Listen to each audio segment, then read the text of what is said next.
Bottom line, I want to live free. I want you to live free. When I even imagine in my mind joining the globalists and preying on other people and being part of the secret sterilization programs going on, my soul shudders as I think about being damned to hell if I was ever part of something like that, or abortion or any of it. And I'm not judging people that were part of bad things on accident who were deceived, but to have the knowledge of good and evil, to know what's bad, to know what's corrupt, to know what's anti-human, and then to decide to join with it, like the UN and others have done. If you just joined us, I'm going to bring this up with one of the biggest NSA whistleblowers ever, one of the first, Wayne Madsen. We've got William Binney, former head of their internal operations, a director of the NSA, going public, saying it's a total tyranny takeover, pointed at the general public.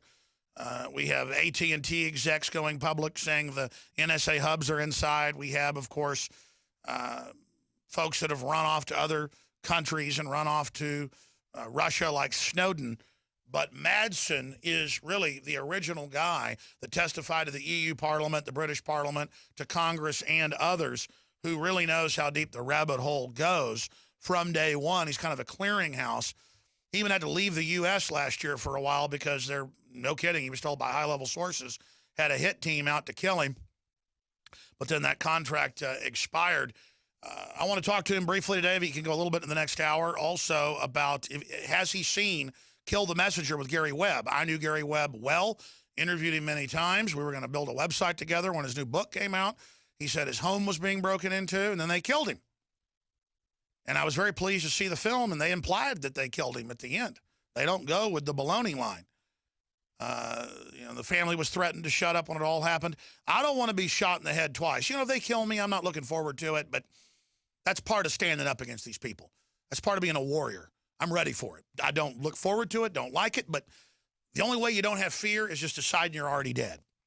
What I do care about, though, is not letting them lie and say that I killed myself. Torturing me to fill out a thing or threatening to kill my kids, all that stuff. I don't know what I'd do if they were threatening to kill my kids if I didn't fill out the suicide note. That's what they do. But I've just gotten myself ready for that. I'm not trying to be theatrical. They killed over 1 million Iraqis, the globalists did. They have been killing people all over the world. They have torture camps everywhere. They just want to sell us on going along with it. And I'm going to get into this with Wayne Madsen. Secret project created weaponized Ebola in South Africa in the 1980s. And I'm so glad that Dan Taylor, who's an amazing writer and who runs Old Thinker News, be sure and check that out. We publish his stuff at Infowars.com, republish it. Went back, because I'd totally forgotten about all these South African scientists on record where they were working with the U.S., Israel, and Europe to create race-specific bioweapons to target blacks and then Arabs. He had successfully created one that would kill in black women. It would trigger in black women. It was tailored. It would have some effect on whites, but a more powerful effect on black women to create an autoimmune response to sperm. And, of course, it also causes inflammation and problems in the women every time that would happen. And it causes endometriosis, so it's also a soft kill. Just like the African tetanus shot had the female hormone that's secreted in the second trimester, that's released. And then once that's released, it causes an autoimmune response in the ovaries and the uterus as well. It doesn't just kill the baby. They have a miscarriage at second trimester, at the 4th month every time. By the 4th month, it also tends to kill the woman. All this was declassified. And I'd totally forgotten. I'd just say, yeah, all the secret testing in Africa. Well, that's not enough to just say that. You've got to go back to why they have top newspapers over there saying they believe the Ebola virus was souped up. Secret project created weaponized Ebola in South Africa in the 1980s. And this story, links to mainstream newscast about it in the BBC and others. Operating out of South Africa during the apartheid era in the 1980s, Dr. Wouter Basson launched a secret bioweapons project called Project Coast, race-specific. I remember a Project for the New American Century document published in 2000 in the Austin American-Statesman calling for the legitimate use of race-specific bioweapons to just see what the public would do. Now, the Statesman editorial staff is the only paper I've ever seen do it. They fired back the next week. You can pull this up. You can find it on LexisNexis or Google. It's like 14 years old. Just type in, I'm going to go to Wayne. I'm kind of wound up here. And the Statesman decried the call for race-specific bioweapons. That's the same group that called for staging terror attacks to bring in martial law. That's how dumb they think we are. Now, briefly, if you're watching me on TV, you notice this isn't just pure water, filtered water. It's also got the Survival Shield X2 in it, the Super Male Vitality, the Silver Bullet Colloidal Silver, and the secret sauce that should be here in the next month. I'll just tell you this. It's a very well-known vitamin that isn't very absorbable by mouth or even under the tongue, but is by injection. We're coming out with something. We're going to publish the documents on this and things that is a higher level absorption that you take as a liquid. Very special form of this, and it's secret, where we're having to get it trademarked and looking at patenting it and things. But the point is that this is going to be called secret something. I'm not going to tell you what it is yet, obviously. But your purchases support the broadcast. Whether it's the Oxy powder that just get a bottle, you're supporting the broadcast, and just see what it does for you, flushing out your guts. Nothing like it that I've ever taken before. And I've done some cleanses before. Just nothing like it. It's over the top. Just try a bottle. I know you'll be a repeat customer and support the broadcast, but most importantly, support your immune system and your body's natural ability to fight things off. DNA Force, Survival Shield X2 is just as important in my medicine cabinet for the body's natural defenses as colloidal silver, maybe even more. Fluoride Shield for chelating, detoxifying. InfoWarsLife.com or 888-253-3139. InfoWarsLife.com, the very cutting edge of nutraceuticals. InfoWarsLife.com or 888-253-3139. Now, John Bound has a report that we're going to post on Infowars.com in the next 20 minutes. And next hour, I'll premiere it here on the radio, dealing with the fact that the CDC is now saying Ebola is now living 42 days, not 21. Details of that coming up. But Wayne Madsen of WayneMadsenReport.com, author, researcher, journalist, he broke the D.C. Madam story, got her on the show right before they killed her, speaking of that. So this is very serious when I talk about death threats. And I mean, there's a reason Glenn Beck now has a security team of 50 people. He's given into the fear, and I feel so sorry for him. I won't do that. It's all in God's hands. But the system is threatening and doing a lot of dirty tricks right now. They got people in government, out of government. It's amazing. They're making their move. Don't let that intimidate you. If you're low-level fighting the tyrants, you're under the radar, in my experience. It can do devastating damage in the info war. So don't let their intimidation work on you. I don't talk a lot about this stuff because I don't want to do their work for them. But I believe you're not cowards and will take action and get prepared and speak out. But the enemy is moving on all fronts. Wayne Madsen, where would you say we're historically right now, A? And then B, I want to look at Ebola because we've got an International Business Times article, CBS, you name it, are attacking us, that we dare say that it could be made in a bioweapon lab when the West has admittedly been weaponizing Ebola, not just South Africa. I mean, we'd have to be crazy not to at least look at that. So what's your take on Ebola? And then we'll move into a lot of other areas. Thanks for joining us. Okay, Alex, good to see you guys, hear you again. But anyway, I have a story up today on Ebola. If we remember, the first outbreak of Ebola was in 1976 in then Zaire, now the Democratic Republic of Congo. If you remember, back then, the news reports at the time, including the CBS, NBC, ABC, all said this is a terrible disease. It causes the organs in the body to turn into a jellified mass. It's 88% fatal. There were outbreaks at first in southern Sudan and then in Zaire. Then we were told that it was contained in these hot zones. There was even a movie made about it with Dustin Hoffman called The Hot Zone, about the outbreak of this hemorrhagic fever in Reston, Virginia. There actually is a Reston form of the Ebola virus, but it's supposedly the least harmful. But it is airborne, if that's the one that got out in '89. The original World Health Organization reports out of Zaire in '76 said it could be transmitted by airborne means. That's not me saying that. that's the World Health Organization.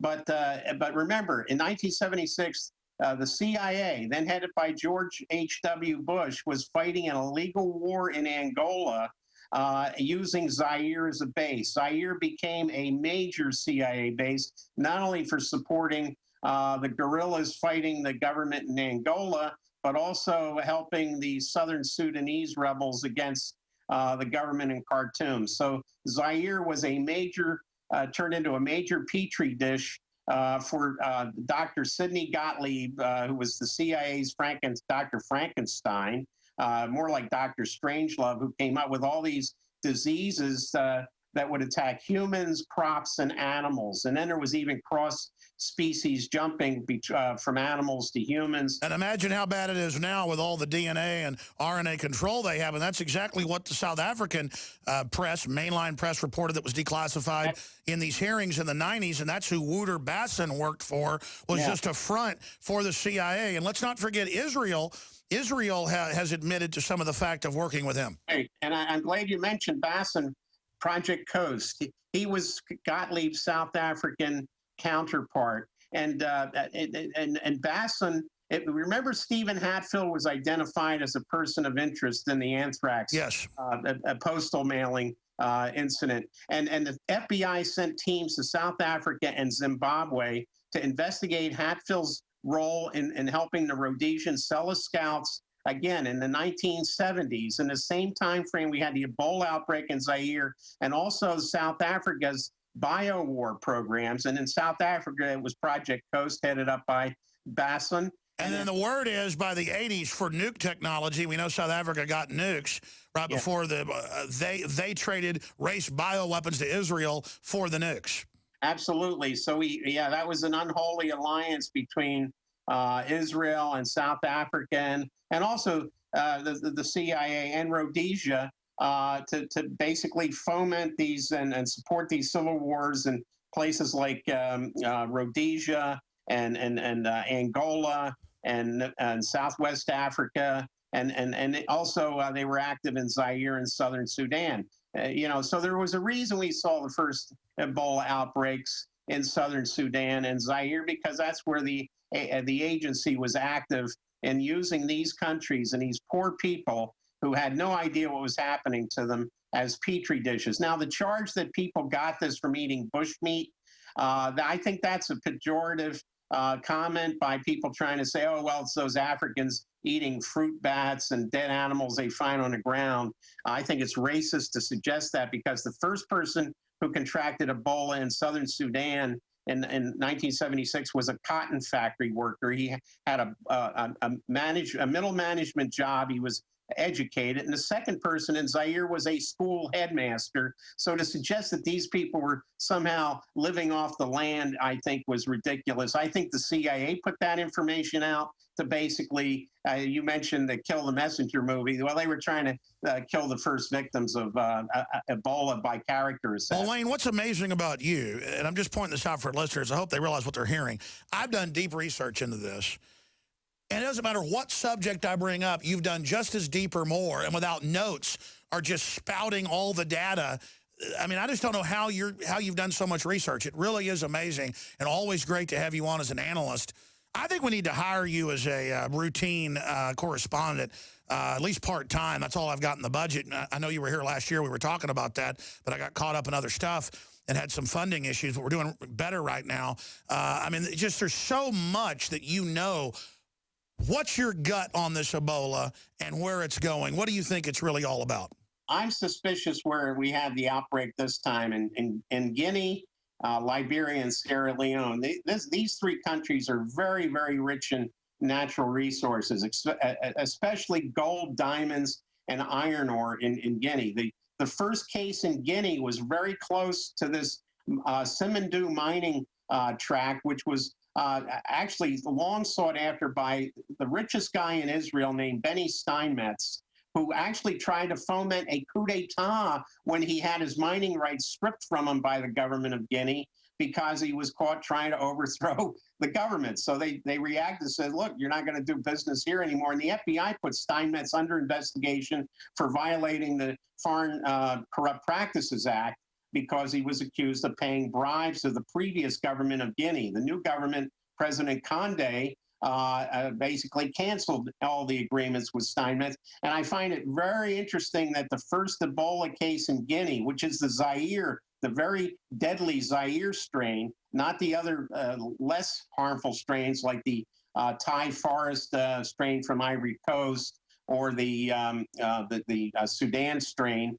it struck very close to this iron mine tract, the Simandou tract in Guinea. And then that was the tri-border area of Guinea, Sierra Leone, and Liberia. And it didn't take long for it to cross that very porous border and then hit major metropolitan areas, the capitals of Liberia, Monrovia, and also Freetown, the capital of Sierra Leone. The only other time there was an outbreak in a metropolitan area was in Libreville, the capital of Gabon, in 2002, but that was quickly isolated. So this is the first time we've seen Ebola hit major metropolitan areas, Monrovia and Freetown, which allowed it to spread first to Nigeria, to Lagos, and also then to Europe and the United States.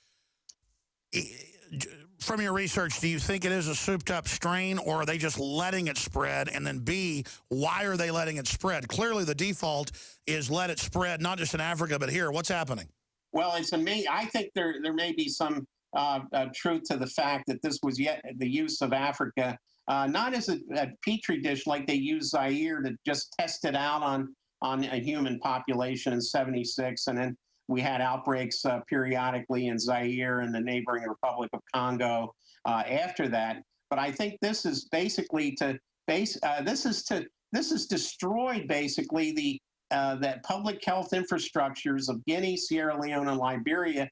A number of government workers have died from Ebola, and we even have heard the leaders of those countries say that it's going to have a long-term effect. Sure, clearly they use Al-Qaeda to destabilize the Middle East. They use Ebola to destabilize countries that aren't giving all the resources up for nothing. And they have major newspapers with virologists saying it's been cooked up, and then our media makes fun of it. When Africa's been hit by secret biological testing, it's been declassified. It's like your next-door neighbors robbed you once, you get robbed again. They're the main suspect. You'd have to be insane not to think it could be staged. You go to the right-hand side of drudgereport.com. You can see our article, easiest way to find it. Pentagon says Ebola strike team does not violate Posse Comitatus. Military argues Posse Comitatus is irrelevant and dangerous. For Eddie in New York, who's holding, and Lona, and Charlie, and Daniel, and Sean, we're going to get to all of you coming up with Wayne, who'll be with us 20, 30 minutes into the next hour. So you can make your point and get Wayne's comment on it, riding shotgun here with us. His website is WayneMadsenReport.com. You can also get his latest book, The Star and the Sword, on the NSA and more. Just a great journalist, great researcher. You want the real skinny, WayneMadsenReport.com. Of course, our sites are Infowars.com and PrisonPlanet.com. And the system's doing everything it can to delist us on Alexa, blackball us on Google News, take our White House petition down that was very serious about banning Liberian and West African flights that other countries have done. They are really trying to censor us. It's not working. They see us skyrocketing in our internal numbers. And so they're trying to really put the brakes on what we're doing because people don't believe in the system anymore. And we're talking about real meat and potatoes issues here, not dumbed down fake left-right garbage. To mainstream media people at International Business Times and others, CBS News, you name it, making jokes about us saying, this could be a bioweapon, this could be on purpose. When you do that, when it's even in BBC News, this has gone on, and it appears to be, and you've got government leaders in Africa with real scientists saying this, you sign on to that evil. This isn't funny. It isn't funny to just sign on and say, oh, there's none of this going on. Wayne, what do you make of the Pentagon? Again, the troops themselves I find to be very awake and great people, and the veterans, but the direction of it, the militarization, the military operating domestically, they had a general come out and say, Posse Comitatus doesn't exist, basically. That's a very arrogant statement. What's your take on that, Wayne Madsen? Then we'll go to break, come back and take calls. I'm always suspicious anytime anything involves Northcom, Northern Command, because when Northcom was first formed after 9/11, my take on it was directly a violation of posse comitatus, and the mere fact that Obama's reacted to Ebola, both in this country and in Africa, by marshaling up military resources. And when you look at Cuba, that is sending very good doctors, and they're known for their very good doctors, they're sending doctors to West Africa, and we're sending AFRICOM troops and supplements over there. And I just don't understand how you're going to defeat Ebola with a military force, especially when you realize that Ebola and these other hemorrhagic viruses have all been basically tampered with and spliced and by the Army. Fort Detrick, by the Army, yeah. The Army Command Biological Warfare activity of Fort Detrick, Maryland. Yeah, it's the Army that's the master of this, and probably there to monitor and probably pull blood and mutations off of, and of course the troops are being given a few hours. It said, I think, 5 hours of biological training before they do this. I mean, that sounds like a recipe for disaster to me.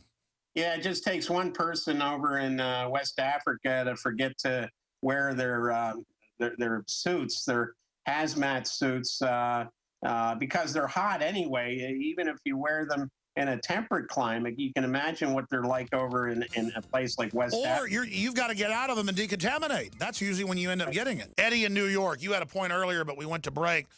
So restate what you were saying and get Wayne Madsen's take on it. Yes, sir. No, I was just saying is that they have set up so many nails in place to drop the hammer that they have all these fail-safes set up, such as Russia, crisis in Ukraine, ISIS, Ebola, and to actually know where they're going to drop the hammer is kind of hard to say. But they have all these nails set up in place, so this way, if one fails, they can drop it on this one, or they can drop it on that one. And it's a lot harder for them since 9/11. Excuse me. No, I agree with you. I mean, it's a lot harder for them to stage something where they can really get caught, where they run the whole thing themselves. It's easier to just use a crisis that's either already there or that's easier for them to hide that they're behind to then pose as the saviors. Wayne Madsen, look at who they chose, this Al Gore minion who's always presides over divvying up any crisis, divvying up the billions to insiders. No medical training, no intelligence training, no military training. And then Obama golfs all day and doesn't even have Ebola meetings. What's it look like to you? Well, Ron Klein is a Washington fix-it man. He's, you know, he was the guy that led the Gore operation in Florida when we had the contested election in 2002. Yeah, I mean, I'm surprised. You know, where is the Surgeon General in this? I know there's not a confirmed Surgeon General.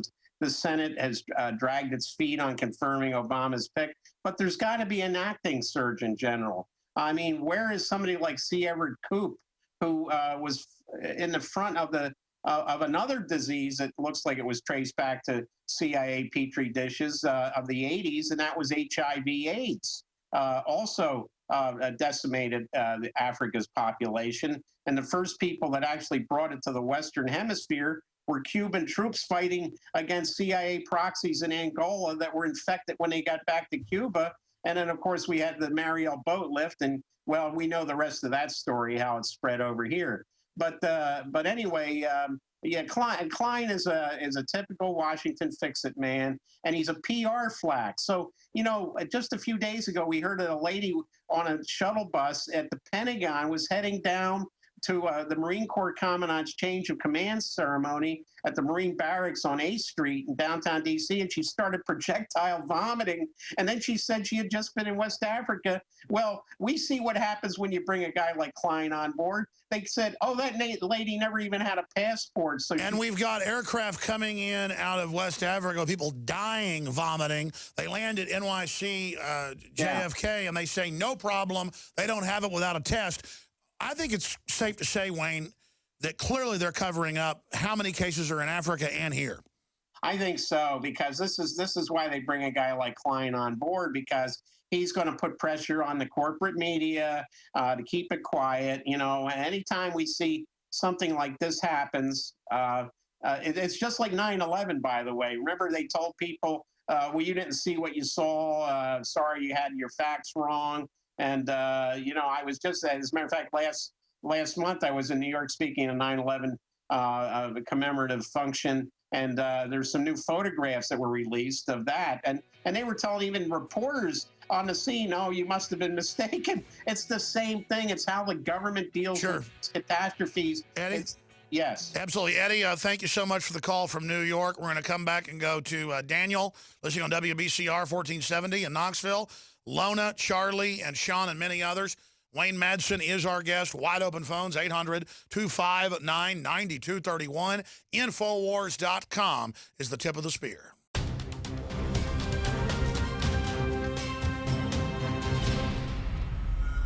From the water table to our soils to the atmosphere itself, our world is becoming more and more toxic each and every day. But it's not just the air outside that's toxic. Indoor air has been shown to have 2 to 5 times higher concentrations of pollutants than even outdoor air. And most Americans spend 90% of their time inside using toxic chemicals within their homes. There are more than 42 million smokers in the United States. Well over 1,000 types of mold and mildew linked to numerous conditions. And don't forget the fact that 6 million Americans live with pets they're allergic to as well. When I began to research these statistics, it was clear to me it was time to start cleansing my lungs in order to combat the toxic environment that we cannot escape, but that we can fight back against. Made with organic and wild cultivated herbs and manufactured in the USA, the new InfoWars Life Lung Cleanse is here in a convenient spray bottle that can be brought with you throughout any toxic environment. Now available exclusively at InfoWarsLife.com or by calling toll-free 888-253-31.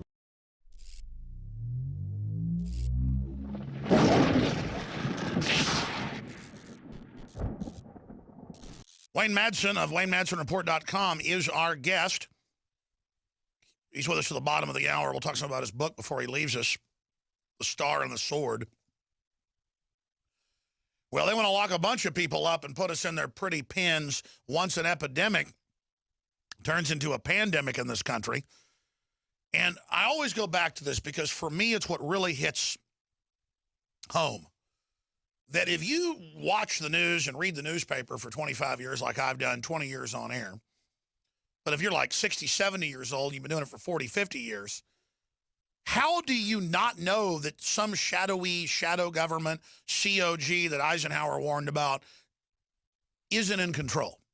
And then the documents all come out in the church hearings in the 70s and confirm it all.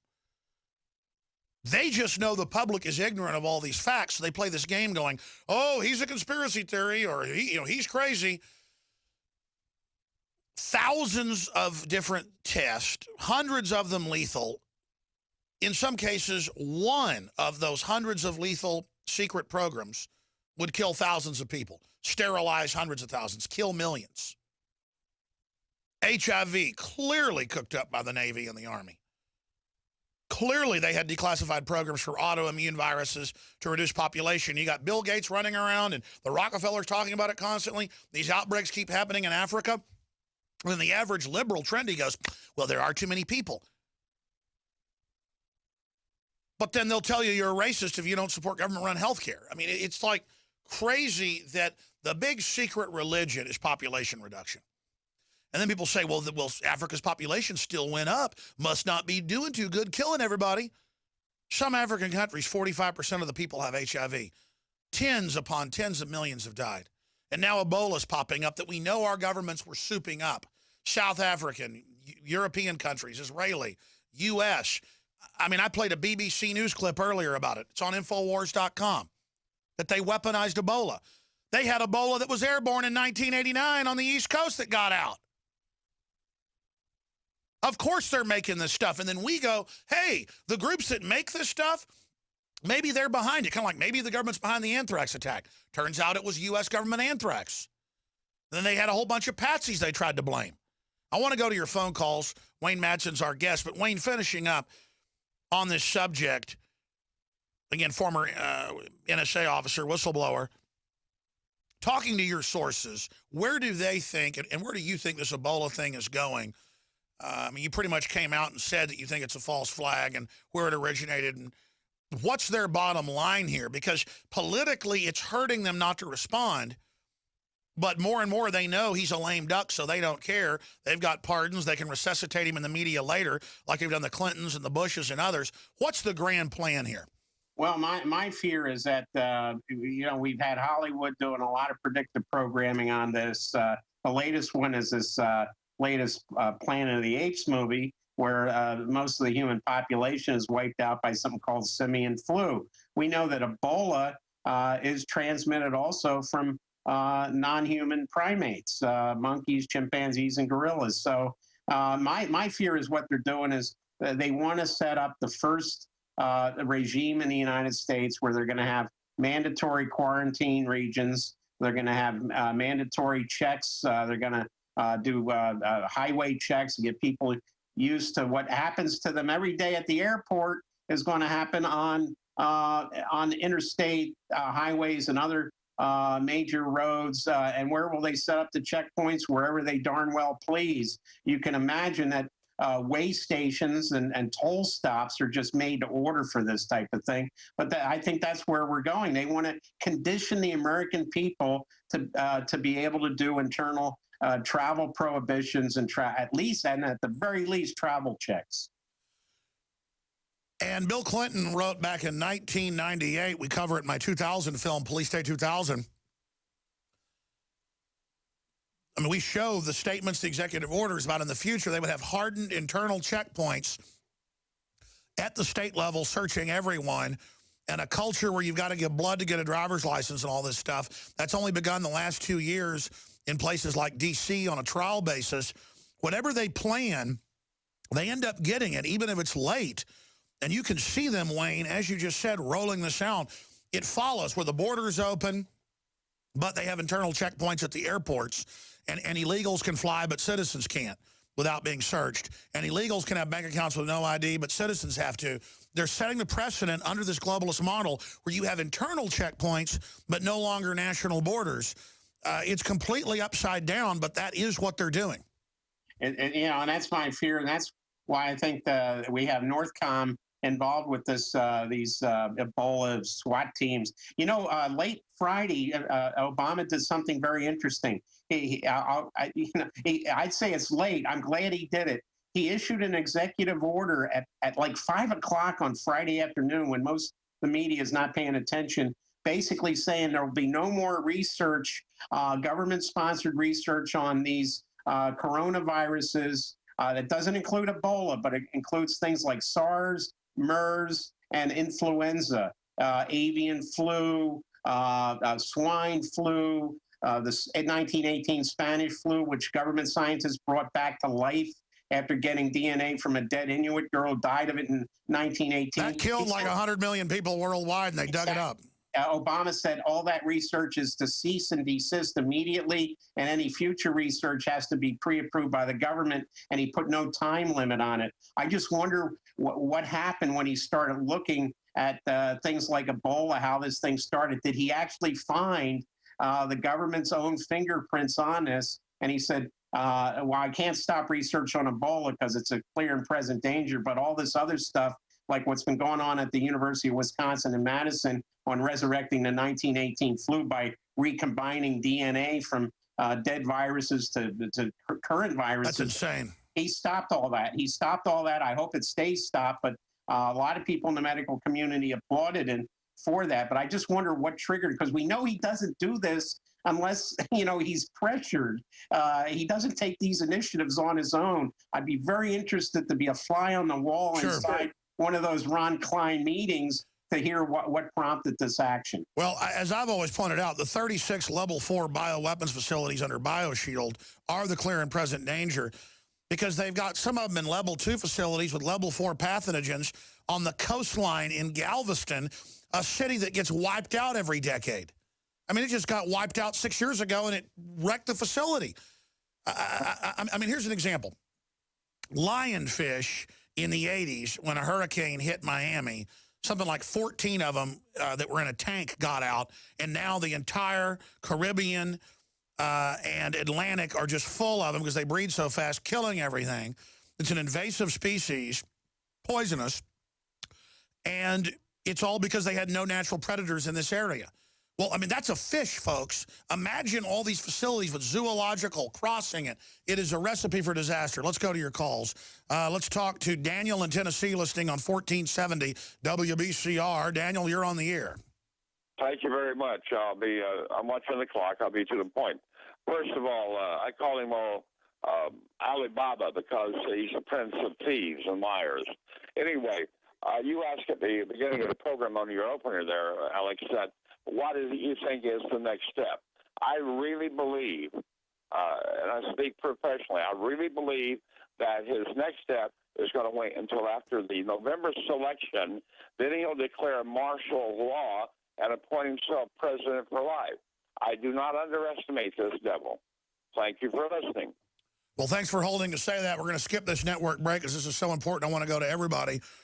You know, it wouldn't help the establishment to keep him in because politically he is worthless right now. People are exiting his events en masse. Reuters reports Obama makes rare campaign trail appearance. People leave early, but they do so many crazy wild cards now. Obama could be the false flag. They could assassinate him or try to and blame it on a libertarian or patriot group to create a race war or civil war. Or they could wound him, and then he would declare he was, you know, a dictator during the emergency transition. Who knows? Wayne, what's your take on that? Well, you know, although I think we are suffering in this country from a plutocracy. We don't get a lot of choice for president. DC also, they don't want to keep the same people around. They get tired of, you know, his magic has worn off. And now we're talking about, you know, in 2016, well, it's Hillary Clinton or maybe Jeb Bush. Here we go again. Bush for beat Clinton. There's some talk of Romney. I mean, he's not going away. But so that's the choice we have. It's not much of a choice, but they do get tired of their heroes in Washington, and they like to run them out of town and get somebody else in there. But somebody else who we all know is part of the system. Sure, it's like shark teeth. I mean, once they get dull and used, another row rolls forward. So I don't see them keeping Obama in. But what about the false flag of them actually taking Obama out? No, I am surprised at all these revelations about the Secret Service. That was one agency that I found it was very hard to crack that as far as getting sources. The only time I actually had any sources is in the 1990s during that whole Monica issue and the fights between Clinton and Hillary. I found out where the watering hole was for the president's protective detail. And I used to hang out there on Thursdays because I knew that's when they were there. And I got all the stories about her, throwing ashtrays and lamps at him. That's the only time there was a crack in that very, very secure wall of information about the president from the Secret Service. But all these recent disclosures about the in Colombia and all this other stuff. Well, the FBI leaks that Hillary literally chews the carpet, and that was confirmed. I've had some Secret Service later. Yeah, I'm sorry. Go ahead. What? I heard that in L.A. later. In about '98, I was there right after the 3-day Columbus Day, 3-day holiday, and I was actually in Beverly Hills, and I heard that her and one of her friends was, basically, I hate to use it, holed up there over the weekend. Well, that was not a double entendre when I said that she's on the carpet. I mean, literally throws fits on the ground. Yeah. But now I get your, well, we all know it's public now that she, anyways, let's move away from that subject for a moment. Do you think that would be an issue in the campaign, though, that they now admit she's got a string of girlfriends and is probably more of a sex addict than Bill Clinton? Well, it didn't seem to hurt Obama because everybody in Chicago seemed to know about him even before he was president. So, I guess this is the new, this is the new paradigm now. It used to be that you could be blackmailed for stuff like that, but I guess nowadays they, even though they're not out, they're not open about it. I guess they don't fear the blackmailing. Well, I mean, I think it's selective because you'll see them go after libertarian or conservative people for absolutely nothing, and then the Democrats can swing by chandeliers. That's my problem with it. Right. I was recently attacked when I went to a conference in Tehran of authors and journalists and other people, clerics, and Senator Mark Kirk from Illinois decided to attack me by name for going over to what he called an anti-Semitic hate fest. But I just put the word out. Hey, look, when I was investigating Obama in Chicago, I also found out that Senator Mark Kirk, who was divorced after 18 years of marriage, was also known to be a closeted homosexual, and then he had a stroke, but he's still in the Senate, ostensibly representing Illinois Republican family values. So here we go again with more hypocrisy from. Well, I'm a libertarian. My issue is that I'm a Christian and have a lot of those values, but I don't like the Pharisee arm of this, using it to attack people and demonize people. That's why I don't get into the whole issue. But then on the reverse of that, you have the mayor of Houston wanting to arrest and subpoena preachers that are criticizing homosexuality. Whether you agree with that or disagree with that, I mean, this is getting dangerous when they're going after the First Amendment. And it sounds like Rahm Emanuel may be her other advisor, at the mayor of Houston, based on his time as mayor of Chicago. I thought it was interesting that the woman who was basically challenging Emanuel recently was diagnosed with a brain tumor, and it looks like she won't be the candidate. Oh. She was best placed to beat Emanuel. So here we go again. Well, they declassified. They've got those fast-acting cancers. That's right. That's right. And I think Hugo Chavez and what happened to him is proof positive that Sidney Gottlieb's work at the CIA has been perfected and is still in use today, not only with Ebola, HIV, and this other stuff, but also with these targeted, because Gottlieb basically came up with, medical ways to dispatch Patrice Lumumba in Congo. Here's Congo again, and also Fidel Castro in Cuba. Well, I want to keep you a little bit longer if you can, so we can get your take on Kill the Messenger, but I want to take calls. Have you seen Kill the Messenger? I did, and I was in email contact with Gary Webb shortly before his death, and he contacted me because I was doing an expose of a company out of Dallas called... Hold that till after calls, because here's the deal. He was in contact with me. I was going to put a website out for his new book. There was going to be another book after Kill the Messenger. He'd written that, proving the whole network. And he was telling people that he was getting threatened. He told me that. He told Free Ricky Ross that. And then they killed him, and then they had this known CIA guy who bragged he was in the CIA threatening me and saying I was full of it, and he was going to sue me. And then it turned out Webb didn't like him and had criticized him. I don't want to speak ill of the dead. The other guy's dead now, too. But it was just amazing that they killed him, Wayne. We'll talk about it in the next segment. I got to go to calls, but it's just amazing how they killed him. He was awesome. Lona in Utah, you're on the air. Go ahead. Hi, Wayne. Thanks for taking my call. I have two comments for you. This is Lana in Salt Lake. And first of all, I want to tell you that I buy the bottled drinks at the health food store, and then I recycle those bottles with the Pro Pure water. I put them in the 6-pack bags that you can get at Whole Foods, so they're ready to go. We don't have to drink out of the poisonous plastic bottles anymore. And then the second comment I wanted to make, I was out one Friday with some friends, and they were contrailing the skies in Salt Lake like you cannot believe. The worst I have ever seen, ever. And they were crisscrossing the skies, and I thought, this means victory. This is a victory for them. I came home, I listened to your show. You had announced that they had introduced Ebola into the country, and I believe it was their symbol that they made victory. All right, Lona, thank you so much, and God bless you. I want to move quick here, but there is geoengineering going on. It is classified, but the fact that they're spending billions a year is not. And guess who heads it up? Bill and Melinda Gates Foundation again. I want to go to Charlie, and I want to go to Sean and Lucas and others here in a moment. But bottom line, where is Bill Gates in the power structure? It seems like he's involved in everything. Yeah, and now we know with more revelations about the close connection between private companies and NSA. You know, these companies said, oh, well, we didn't know that this NSA program was going on. Well, now we know, in fact, they were involved with it. And I reported many, many years ago that Microsoft actually has an office at NSA in Fort Meade to handle basically surveillance issues of people using Microsoft products. When NSA had an issue breaking into some password or firewall associated with a Microsoft product. There was a help desk manned by Microsoft people at NSA that they could call and resolve these issues. So but that's what you reported 20 years ago when you first went public, was that every major telecom had whole floors with the NSA hubbed in. Yeah, and AT&T was part of it. It's all, remember the Clipper chip?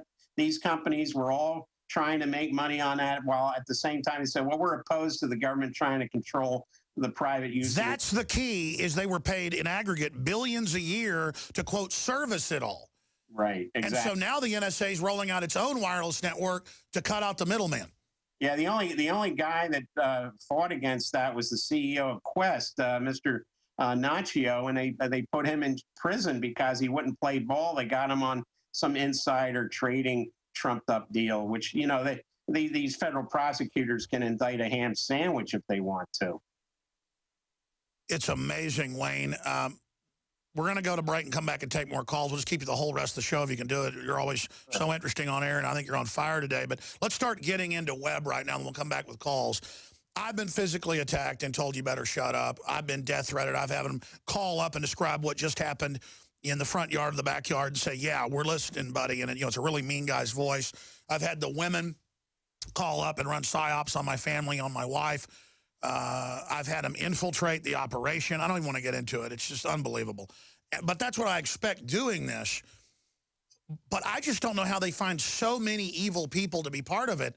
It's so creepy, and it's so illegal. And then Gary Webb, who had another book coming out, a website coming out, he was talking to all these alternative journalists. He left the San Jose Mercury News. He was vindicating himself. And then he had people breaking in his house over and over again. And then they shot him twice in the head. I mean, how obvious is that they killed him? But then I'm blown away that the movie comes out and pretty much tells the truth. What does that say about Hollywood? Well, you know, how many times have we actually seen Hollywood give news that we can't get from the news? I mean, it's kind of all messed around, topsy-turvy now, where people get their news from Jon Stewart, a comedian, than from, you know, the Brian Williams or these other talking heads on these other networks. But Webb contacted me because I was looking at this company called Affiliated Computer Systems out of Dallas, and this was in '04, and I was concerned based on what I was hearing that there was going to be another attempt to manipulate the election, as we saw in 2000. And again, he died right then. Come back. Let's talk about that straight ahead. I mean, Gary Webb was digging into a lot of stuff. He was an award-winning journalist, and they killed him and then scared everybody around him to go along with it being suicide. That happens to me, folks. I will never commit suicide, 100%. Know it. And neither will Wayne Madsen. Stay with us. My friends, Alex Jones here to tell you about some of the most important information concerning you and your family's health. Radiation levels have more than doubled in the last 60 years in the Northern Hemisphere from all of the nuclear testing and radiological accidents. Radioactive contamination is now in most of the food supply. There's only two ways to avoid this. Move south of the equator or properly protect your thyroid with nascent iodine. Looking to protect my family, I've done deep research. Nascent iodine is the purest, cleanest, absolute best form of iodine to protect yourself and your family. It's made right here in the USA, completely non-GMO. I searched out the best quality and now have developed a double-strength form of nascent iodine, exclusively available at InfoWarsLife.com. Nascent iodine is on record as one of the only safe ways to detox from fluoride poisoning. Survival Shield Nascent Iodine. Secure your super high-quality nascent iodine today at InfoWarsLife.com. That's InfoWarsLife.com.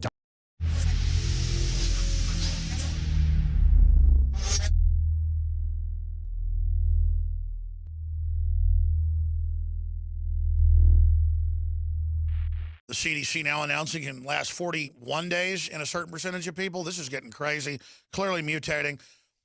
We are carrying a new film that's exclusively available for the next few weeks, only at Infowars.com, Infowarsstore.com.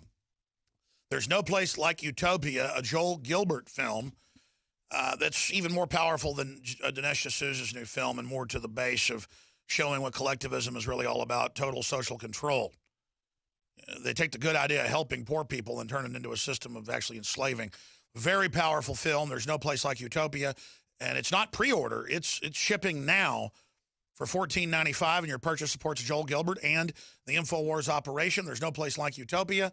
Available at InfoWarsStore.com or 888-253-3139.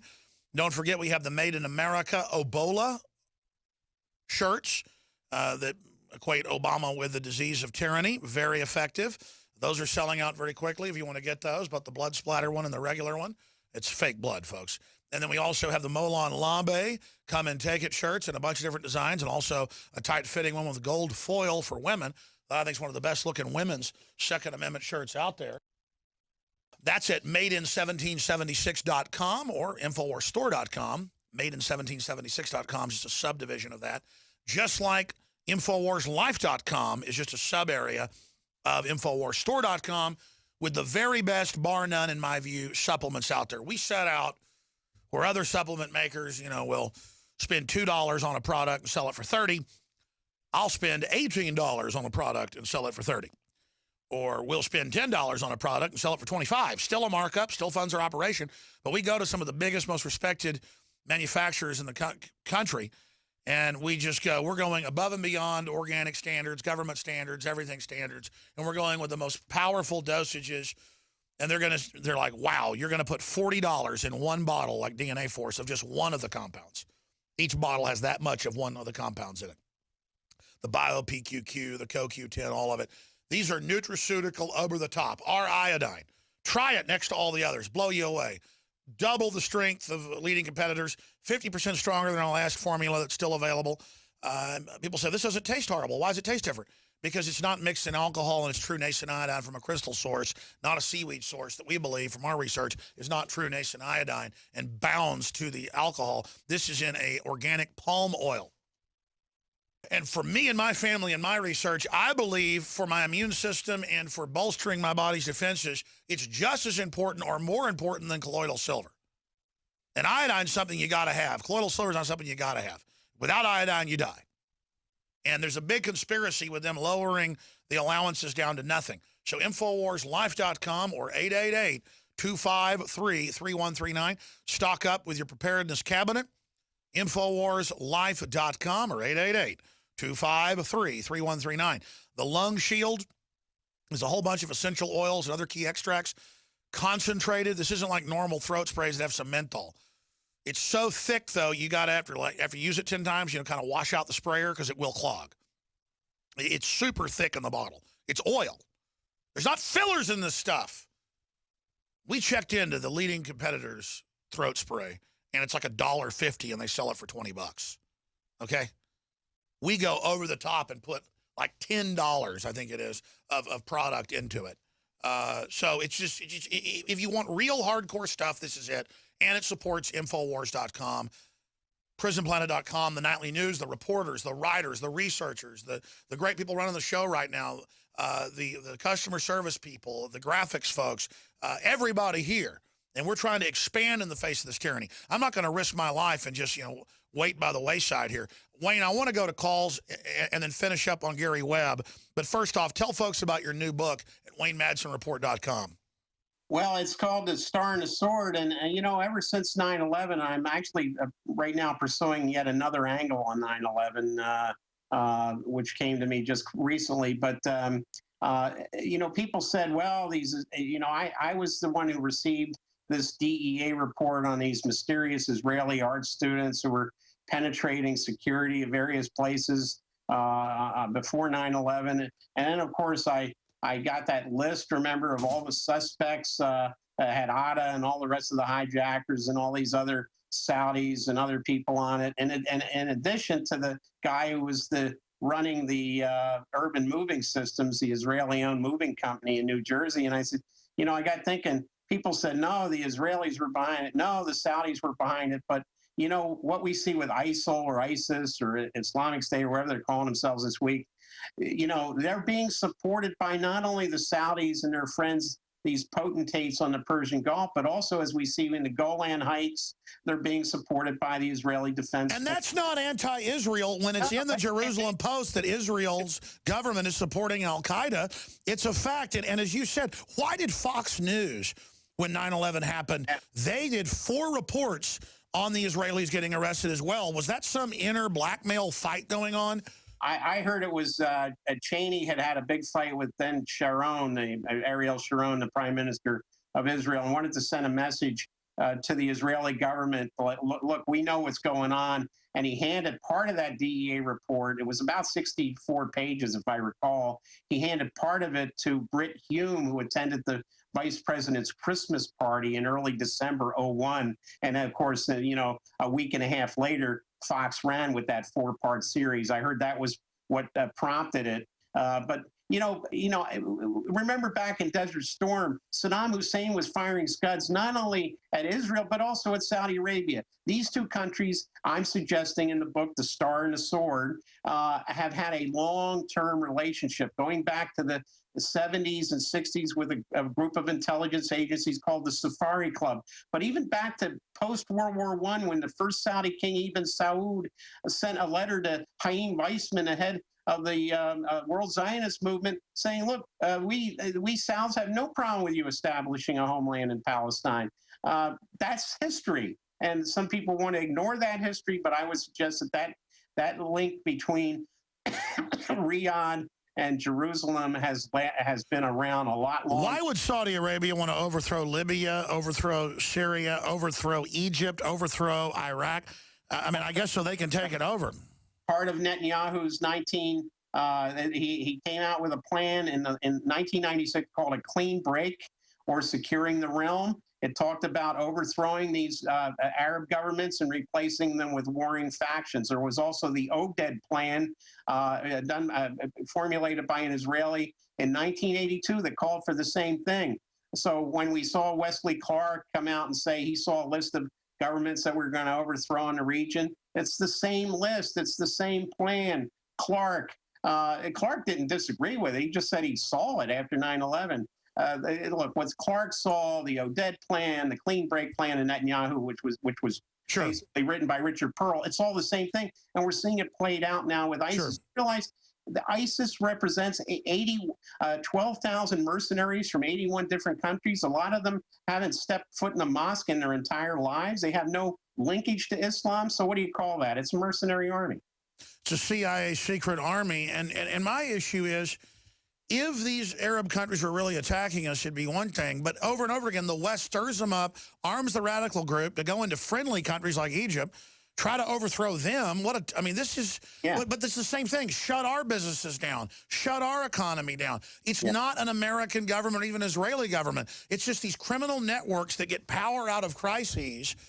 And then they're taking my liberties and your liberties and our children's liberties in the name of Al-Qaeda that they run. I want the fraud to end. Just like they're letting Ebola in, and then they're going to let it get out of control. They're not going to stop with Iraq or Syria. They're going to. When I was in Iran recently, I was in a car traveling between Shiraz and a town on the way to the Persian Gulf, and I noticed Iranian police were stopping cars, and I asked, what are they doing? And my driver said, oh, well, they're stopping people that look like they're Arabs to see if they're members of ISIL. I said, interesting. You think they're in the country? And then I started asking, and yes, they've crossed into over the Iranian border. They're going after the Iranian government next. And we also had a situation in Syria where the largely Tunisian commanders of ISIL were actually turned on by Chechens and from Georgia, the Republic of Georgia, and Uyghurs from Western China. They beheaded these guys. These were pretty good commanders, and replaced them because the CIA, the Saudis, and the Israelis eventually want ISIL to go after Russia and China, and Chechens and Uyghurs are the ones they're going to use to do that. And look, what's happening in Hong Kong right now, these protests are a carbon copy of what took place in Maidan Square in Kiev. This is a direct assault on China. ISIL is not going to stop at Iran. They're going to go into Western China. They're going to go into southern Russia. All right, we got to go to calls. They've been holding. Charlie in Canada, thanks for holding. Then we'll go to Sean, Indigo Kid, and Anthony. Go ahead. Alex, I owe you a heartfelt thank you. I've had a disease called sarcoidosis for 25 years. I've been critically ill for 14. I ordered the oxy powder, and it knocked it out of me literally in 6 days. Well, we can't make medical claims, but I only sell stuff that's blown my socks off, literally. Oxy powder, it's time-released oxygen, releases in the small and large intestine, or large and then small intestine, and it just, other herbal flushes and stuff are very painful. This is just life-changing. I was pushed for a year to carry it, pushed for a year to promote it. I was just like, no, I'm not going to do that because I'm not into that stuff. And it really has been amazing and made my waist size go down personally, and has just done a lot of stuff. I mean, what happened when you took it? Well, at first, I got, it wasn't uncomfortable. I kind of felt my stomach bubble up a little bit, but it wasn't too bad. And literally the next day, I woke up and something was different. And within 2 days, I was walking around my house again. There are parts of my house I haven't seen in 10 years, literally. You were in so much pain in your stomach? Your intestines? Actually, I had joint pain, hives. I had lesions on my head that are healing now. My system has been so toxic. Well, they say 70% of the immune system's in the gut, and so if that's messed up, then you just literally, I mean, most skin stuff, dermatologists will tell you, is based in the gut. And look, John Harmon told me today, in fact, John, if you've got the mic hooked up there in Minnesota, we're in Austin, come on and tell folks what you told me today about Oxy powder. Sure. I just popped in Alex's ear and told them that I do take the phone calls here at the network, and just influx of callers calling in about the Oxy powder, just saying, hey, I need to be on the air necessarily, but just pass on the word that stuff definitely works. Yeah, folks, we don't sell stuff unless I've had dramatic effects. For a year, groups like, you got to try this. This is my star product. Alex, I'm telling you, I'll private label it for you. This is the best thing I've ever made. Hollywood all uses it. Look at this, look at that. And he goes, Alex, you want to be healthy? You've done this stuff, do this. And I'm just like, you know what, man? I don't want to go on air and pitch something for my intestines. I mean, talk about what it does. But I go, okay, I'll take it. Unbelievable. Started taking it about 2 months ago. Only take it a few days a week. Take like 5 capsules at night. In the morning, just get ready. And my stomach, my mom, I was at my parents' house with the kids swimming Saturday, and my mom walks over and she goes, are you on something? And I go, what do you mean? She goes, well, you've been working out hard and looking better, but she goes, my God, you look like you're 20 again. Your muscles, your stomach, it's almost gone. What is going on? And I said, iodine and oxy powder. And I said, I'm scared of this, Ebola, so I'm taking everything now. I'm finally just taking the full amount, not forgetting every other day. And she went, well, I want some of that. And I still don't look that good compared, because I've gotten in bad shape, but I look a lot better. And it's just amazing. I didn't mean to go off on a big jag. We need to send Wayne some of this and see what happens to him. But thank you for that plug, sir. Yes, it's the real deal. InfoWarsLife.com. Sean in Ohio. Sean, you're on the air. Go ahead. Hi, Alex. How are you today? Good, brother. Go ahead. Well, I'm calling from Akron, Ohio, as you well know, is the second destination of Amber Vincent. She recently was in the Northfield neighborhood here where we live, visiting family and friends. Yeah, you're talking about the nurse with Ebola. Correct. Yeah, she was taking care of, I think it was Mr. Duncan down there in Texas. And, we got some, my wife's a nurse, and, we've been really closely monitoring the situation, as everyone else here in Akron. But, there's a lot of things that don't seem quite right, and I've got a list of information here for you. I'll try to run through it as quickly as I can. Yeah, go ahead, sir. Basically, there's news that's just come out here locally. I'm not sure if it's national yet, but before, she had treated Mr. Duncan there at the hospital, and she had a conversation with her Reverend Glenn Lorenzo, I do believe, before she even flew up here to Akron, saying that, she was very unhappy with the gear that she was given to wear while she was treating Mr. Duncan, that her yeah, and then she called the CDC and said, I have a fever. I worked on an Ebola patient. Can I fly? And they said, yeah, go ahead, Cupcake. I mean, none of this sounds right. Keep going. Yeah, they went ahead and just let her fly, even though she was symptomatic. First they told us here in Akron that, there's nothing to worry about. She wasn't symptomatic as of the day of her flight. And then it came out afterwards that she was symptomatic as early as Friday. So she spent the whole weekend here in our neighborhood, in our stores and everything else. And so, everyone here is a little bit on edge, but, there's been a lot more going on in this neighborhood prior to this. Well, listen, what's your bottom line so Wayne can comment? Well, basically the bottom line is that, Metro Health came out recently here, which is a hospital, Cleveland Metro, saying that they are prepared for Ebola. And Mayor Don Pasquale here in Akron said, no, we are not ready for that. We want them to be, if there are anybody that becomes symptomatic, we'd like them to be shipped out to a proper hospital that can deal with it. Margaret Irma, which is the Summit County Public Health Department spokesperson, said that, they would Sure, like it's in them to total be- disarray. I got to jump for other callers, Indigo Kid and others, but, I mean, we get the basis of what you're saying. Could this be, Ebola's real in Africa, but could this be a simulant with people that think they have Ebola? As Mr. Steele said from the CIA a few weeks before this broke, that it could be a simulant and something to create panic. What's your take, Wayne Madsen? Well, we are getting into flu season after all, so people could get confused. But, remember Obama hosted this Africa summit about a month and a half ago or so, 2 months ago. And I said, why in the world would he be having these private executive jets fly these leaders in who won't be going through the normal security checks or customs immigration checks at the airport, because many of them flew into Andrews Air Force Base and others flew into Dulles and went through the VIP lounge there. And and then we had Frieden, this Tom Frieden, the Dr. Frieden, the head of the CDC, said, "Oh, well, Ebola will never be a problem here in the United States. We're not worried about it." And I said, this guy sounds like a quack. And you know what? His job before he was the head of CDC he was Mayor Bloomberg's director of public health in New York. He's the guy who came up with the ban on big sodas. A bunch of control freaks. All right, thank you. Indigo Kid and Anthony and Janero, I think is how you say it. Your calls are straight ahead. I'm Alex Jones, Infowars.com. Indigo Kid, you're on the air with Wayne Madsen, our guest. Go ahead, Indigo. Thanks for holding. Hey, guys. Well, because Ebola has gone airborne in the sense of these flights from West Africa, I wanted to launch something called Operation Airborne Ebola. And the thinking is people wore the T-shirt I designed, or your shirt, Alex, or design their own, just a permanent marker on a white T-shirt. If every time they go and take a flight in the U.S., they wear these anti-Ebola, anti-Obama shirts, that could be a big news story. They will try to ban you wearing them, and then it'll become a national news story. Everyone should design their own if they don't want to buy one from us.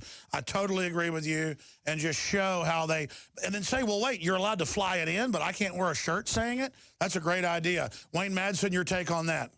Well, I just get back to the whole thing with, I don't think we're being told the truth about this. I think Ron Klein has been brought in to basically put an information cone over news coming out. A snow job. Yeah, basically, and how many cases? There was a woman who was also projectile vomiting at one of the train stations in Boston. And they tried to say, oh no, she. You got Nigerians getting off flights, dying in Houston, dying in New York. Vomit everywhere.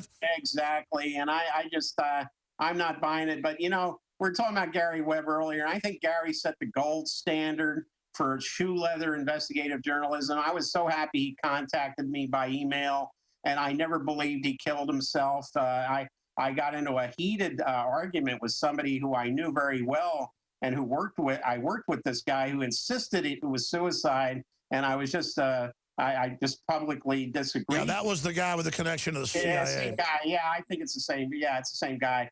But I talked to many other people who said, look, the one thing the movie said is he got out of journalism, but when he called me, he was working for an alternative newspaper in Sacramento, and he was investigating the same company, ACS, for red light camera fraud. But I think he was looking at it. He contacted me because he knew I was looking at them with potential election machine fraud, voting machine fraud.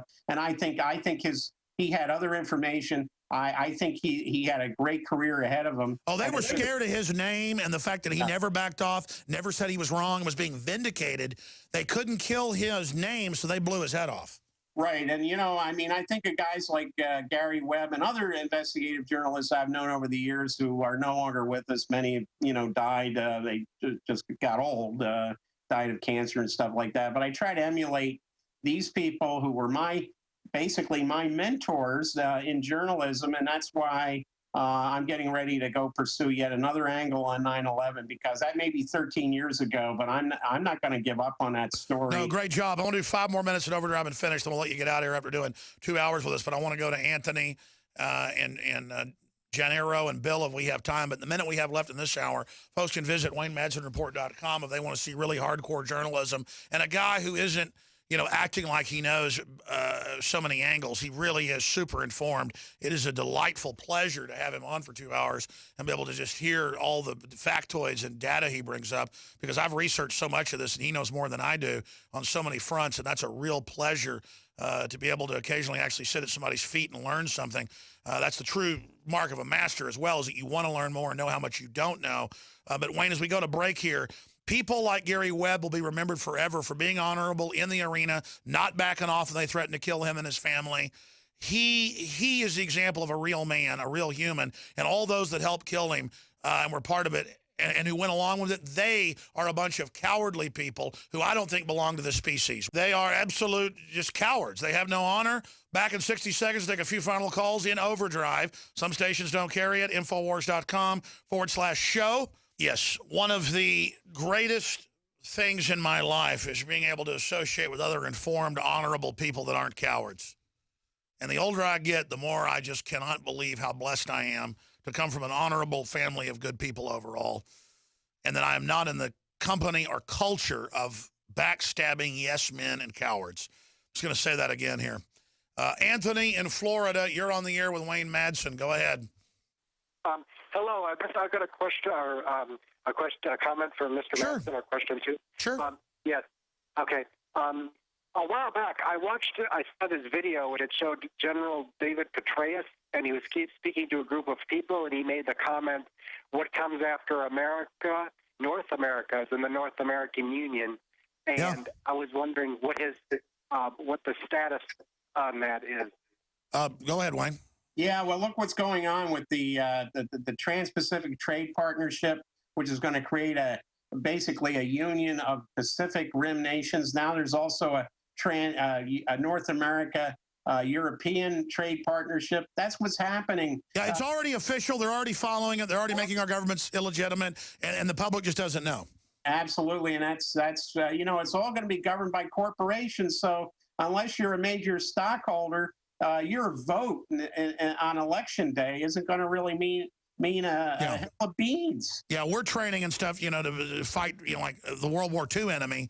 Meanwhile, it's a corporate enemy in suits that organizes the chaos and then presides over the chaos to wreck our lives and consolidate power. Great question, Anthony. Janero in Arizona, you're on the air. Thanks for holding. Hi, Alex. Thank you for taking my call. Hi, Wayne. Listen, we spoke a couple of weeks ago about the audacity of the CDC director. I just wanted to touch on a couple things. I really believe that Thomas Duncan and these two nurses do not have Ebola, and this is why. I feel that this is a part of their distraction, diversion, and deflection. It full well could be. They've been caught doing stuff like this before. But, I mean, there really is Ebola raging across Africa. No, that I know. The reason I feel that way is because Robert David Steele said they would try to use a biostimulus that acts like Ebola. Here's my reasoning. Because everybody in that household for Thomas David Duncan do not have Ebola. Yeah, why did the nurses get it, but not the family? It is suspicious. Look, that's the problem with a totally lying government. You can't believe anything they say, so we don't even know. Wayne, your comments. Well, remember when they sent the woman to Atlanta, I believe it was Amber Vinson. Yeah, it was. There was a guy, everyone was wearing these hazmat suits when they were putting on their medevac plane in Dallas, except for the guy in the back who was in charge. Clipboard. I mean, the clipboard man has now become as infamous as the babushka lady and the guy with the umbrella on Dealey Plaza on November 22nd, 1960. Well, that's right. And he gets out of the vehicle with them, and then he's touching the gurney and stuff. Yeah. Yeah, I mean, I guess he's immune, Wayne. I guess he's immune. And so they need to find out what his blood is to try to clone it so they can come up with the vaccine, because he's an amazing human being if he is immune. But yeah, look, there's so much disinformation on this. And as we talked about with flu season coming on, look, I got off of a flight from Dubai, flew from Tehran to Dubai. It was Emirates Airways, went to Boston Logan. And of course, I had a wonderful reception by the ICE people. Customs, that's another story. but I was held for about an hour and given, under cross-examination without a lawyer. But well, you weren't illegal. That's why. yeah, right. But I just like a week, a little over a week later, that same flight, they had the hazmat guys come on because 5 people were on that same plane with signs or symptoms of Ebola. Maybe they had the flu, but we're going to probably. Yeah. It's just confusion. Well, maybe he'll ban big soft drinks. That'll save us. WayneMadsenReport.com. Thanks for all the time. Great job. And hey, let's talk soon about getting you to do some correspondent work for us. Thank you so much, Wayne.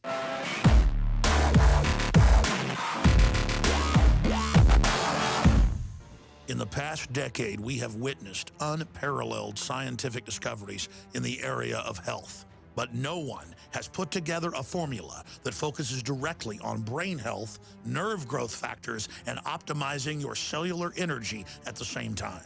DNA Force is one of the most expensive formulas to produce. Some of the ingredients in DNA Force are $12,000 a kilogram. We are using the coveted, patented, only American source of PQQ, CoQ10, and more. You want the best that's out there at the lowest price anywhere? Well, we're bringing you a total win-win. The ultimate value, cutting-edge, trailblazing game changer that also supports the InfoWar. We have produced a limited run of DNA Force, and it will take up to 12 weeks to produce more once we sell out. Secure your DNA Force today at InfoWarsLife.com or call toll-free 888-253-3139. DNA Force from InfoWars.